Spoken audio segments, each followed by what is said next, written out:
Sudan इस वक्त शदीद खाना जंगी का शिकार है।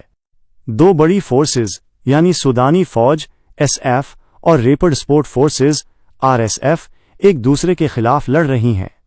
ये लड़ाई अप्रैल 2023 में शुरू हुई थी, जब दोनों के दरमियान इक़्तिदार की जंग ने पूरे मुल्क को तबाही की तरफ धकेल दिया। अब तक लाखों लोग बेघर हो चुके हैं और हजारों मारे जा चुके हैं। हालिया दिनों में सूरत हाल मजीद खराब हो गई है।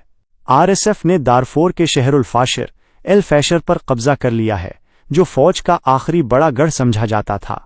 इस कब्जे के दौरान आम शहरियों पर बड़े पैमाने पर हमले किए गए, घरों को जलाया गया और नस्ली बुनियादों पर लोगों को निशाना बनाया गया।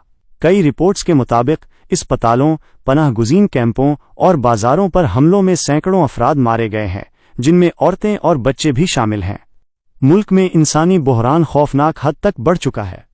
लाखों लोग भूख, प्यास, बीमारी और पनाह की तलाश में मारे मारे फिर रहे हैं। अक़वाम मुत्तहिदा और दीगर इमदादी इदारे कह रहे हैं कि सूडान दुनिया के सबसे बड़े इंसानी बहरान में तब्दील हो चुका है।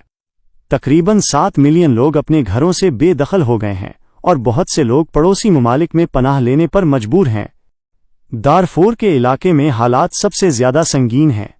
वहां नस्ली बुनियाद पर कत्ल गारत, इज्तिमाई इस्मत दरी और गांव के गांव जला दिए जाने के वाक़यात सामने आ रहे हैं। आलमी तंजीमें RSF पर जंगी जराइम के इल्ज़ामात लगा रही हैं। दूसरी तरफ फौज भी शहरी इलाकों में बमबारी कर रही है, जिससे आम लोग दोनों तरफ से पस रहे हैं। सेहत, तालीम और मईशत तकरीबन तबाह हो चुकी है। हस्पताल बंद हैं, दवाएं खत्म हो गई हैं और वबाएं फैल रही हैं।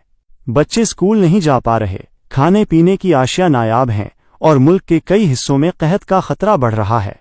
बैनुल अक़वामी ताकतें जैसे अक़वाम मुत्तहिदा, अफ्रीकी यूनियन और अरब ममालिक जंग बंदी की कोशिश कर रही हैं, मगर अब तक कोई बड़ी कामयाबी नहीं मिली। अमन मुज़ाकरात कई बार शुरू हुए, मगर हर बार नाकाम रहे। मुख्तसरन, सूडान इस वक्त मुकम्मल इंसानी तबाही के दहाने पर खड़ा है।